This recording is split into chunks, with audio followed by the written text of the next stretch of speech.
आलमी सतह पर एक दिन मनाया जाता है, वो है अरबी ज़ुबान, अरबी लैंग्वेज का दिन। यानी पूरी दुनिया में एक मखसूस ये दिन रखा गया है कि अरबी ज़ुबान की अहमियत को उजागर करने के लिए, उसके हवाले से बात करने के लिए। तो वैसे तो अरबी ज़ुबान जो है वो हमारा जो मुसलमानों का उसके साथ जो ताल्लुक़ है वो बहुत गहरा है। हुज़ूर अलैहिस्सलाम की एक हदीस पाक का मफ़हूम है, तुम लोग अरब से मोहब्बत करो। क्यों? फरमाया कि इस वजह से कि कुरान अरबी में है, और इस वजह से कि मेरी ज़ुबान अरबी है, और इस वजह से कि अहले जन्नत की ज़ुबान भी अरबी होगी। तो अहले अरब या अरबी ज़ुबान से हुज़ूर अलैहिस्सलाम ने मोहब्बत रखने की जो है वो तरग़ीब खुद हदीस पाक में दिलाई है। और इसकी वजह जो बुनियादी तौर पर हुज़ूर ने इरशाद फरमाई, एक तो कुरान अरबी में है, बहुत अहम वजह कि अल्लाह ताला का पैगाम जो हमारे पास नाजिल हुआ है, जो अल्लाह की आखिरी किताब जो है नाजिल हुई है, वो अरबी ज़ुबान के अंदर नाजिल हुई है। और हमारा जो दीन की एक बुनियाद है वो कुरान पर कायम है। तो इसलिए हमें अरबी ज़ुबान से इस एतबार से भी मोहब्बत होनी चाहिए। और दूसरा ये कि हमारा जो ईमान की बुनियाद है वो हमारे नबी अकरम सल्लल्लाहु अलैहि वसल्लम है, उनकी ज़ुबान भी अरबी ज़ुबान थी। तो इस वजह से एक मुसलमान को अपने आका व मौला सल्लल्लाहु अलैहि वसल्लम की हर चीज़ से मोहब्बत होती है। तो हुज़ूर अलैहिस्सलाम की ज़ुबान जो अरबी ज़ुबान है, इस एतबार से भी हमें उसकी मोहब्बत है। और अहले जन्नत की ज़ुबान भी अरबी ज़ुबान है, तो इस एतबार से भी हमें उससे मोहब्बत होनी चाहिए। अरबी ज़ुबान अगरचे हम बोलचाल में, हम चूँकि अजमी हैं, हमारी ज़ुबान जो है वो पंजाबी है या उर्दू है, हम मुकम्मल तौर पर तो नहीं सीख सकते, हर एक बंदा अरबी सीख नहीं सकता। लेकिन ये कि दो चीज़ों का अहतमाम हमें करना चाहिए। एक ये कि हमें कुरान कम अज़ कम सीख लेना चाहिए। कुरान की ज़ुबान और कुरान जितना पढ़ना है हमें कुरान पढ़ना आना चाहिए कि अरबी ज़ुबान के अंदर कुरान नाजिल हुआ है, और जितनी कुरान पढ़ने के लिए अरबी सीखना ज़रूरी है, उसका तजवीद सीखना ज़रूरी है, उतनी आप अरबी सीखें। और बेहतर ये, इससे अगला दर्जा ये कि आपको अगर अरबी इतनी समझ आ जाए कि आप कुरान का मफ़हूम डायरेक्ट बग़ैर किसी तर्जमे से खुद समझ सकें, ये कर लें तो ये और भी अच्छा है।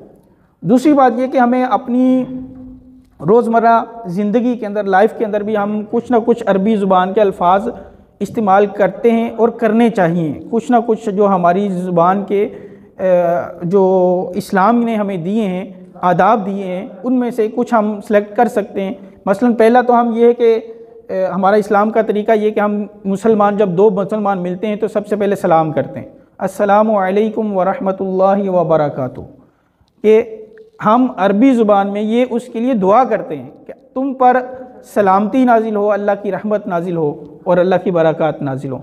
तो ये सलाम का जो है वो तरीक़ाकार, सही सलाम करना जो अरबी ज़ुबान में है, ये हमें आना चाहिए। और ना सिर्फ बोलना आना चाहिए बल्कि लिखना भी आना चाहिए।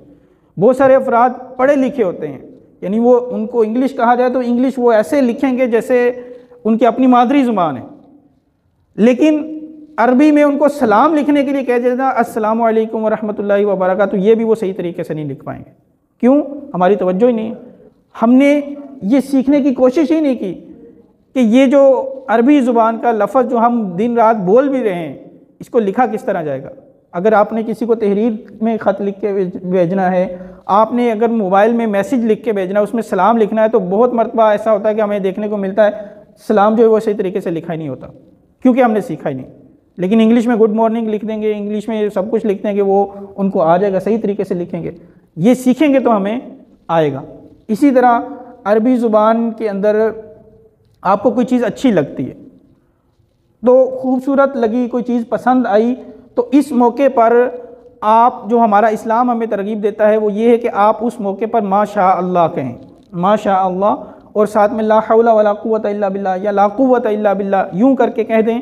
तो हदीस पाक के मुताबिक जो शख्स इस तरह कर लेता है, यानी कोई अच्छी चीज़ देकर ये अल्फाज बोल देता है, तो उस चीज़ को नज़र नहीं लगती। कितनी प्यारी बात है। तो माशाअल्लाह कहना, कोई अच्छी चीज़ देखी आपको पसंद आई, आप उस वक़्त माशाअल्लाह कहें, अल्लाह की तारीफ़ करें, सुबहान अल्लाह कहें।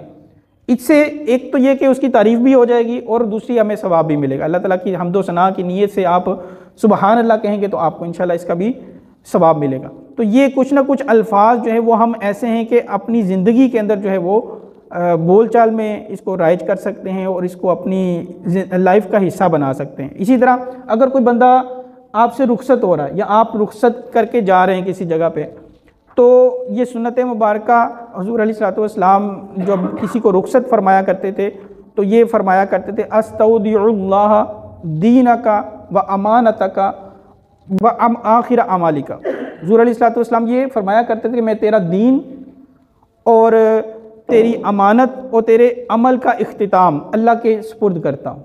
तो हम ये जुमला याद कर लें। अगर बिलफर ये याद नहीं होता तो मुख्तसर जुमला फ़ी अमानिल्लाह, ये तो हम आम ज़ुबान में बोलते भी हैं और समझ भी सकते हैं और आसान भी है। फ़ी अमानिल्लाह, आपकी वो मैंने अल्लाह की अमान में, अल्लाह की हिफाजत में अल्लाह के सुपुर्द किया। उसमें आप नियत कर लें कि आपका दीन, आपकी जान, माल सबको अल्लाह की हिफाजत में दे रहा हो, तो फ़ी अमानिल्लाह कह सकते हैं। खुदा हाफिज़ हमारे यहाँ आम ज़ुबान के अंदर ये बोला जाता है, तो ये भी एक अच्छा लफ्ज़ है। आप किसी को इख्तिताम के अलविदा करते हुए ये खुदा हाफिज़ का लफ्ज़ बोले, तो इससे क्या बाय बाय बोलने से कोई आपको वो दुआ नहीं मिल रही। ठीक है, हम उसको नाजायज़ नहीं कह रहे। बाय बाय अगर किसी को कोई इख्तिताम पर या किसी के मौके पर रुखसत होते हुए बोल देता है तो कोई गुनाह नहीं है, लेकिन इससे कोई फ़ायदा भी नहीं है, कोई आपको वो कोई दुआ नहीं मिल रही। लेकिन अगर आप इस जुमले के साथ फ़ी अमानिल्लाह बोल दें, आप उसको खुदा हाफिज़ बोल दें। खुदा हाफिज़ का मतलब अल्लाह ताला हिफाजत करने वाला, यानी उसकी हिफाजत की दुआ की नीयत से आप यूँ जुमला बोल दें, फ़ी अमानिल्लाह बोल दें, साथ में चाहे बाय बाय भी बोल दें, तो यूँ ये कि एक दुआ भी हो जाएगी और साथ में आप अलविदा भी कर देंगे। तो इस तरह के कुछ अल्फाज हमें चाहिए कि हम अरबी में याद करें और अपनी ज़िंदगी के अंदर इसको राइज करें। इंशाल्लाह हमारी अरबी से जो मोहब्बत है वो बढ़ेगी। अल्लाह ताला से दुआ है कि अल्लाह ताला हमें अरबी ज़ुबान से, अरबी नबी की, अरबी कुरान की और अरबी अहले जन्नत की ज़ुबान होने की वजह से हमें इससे मोहब्बत करने की तौफीक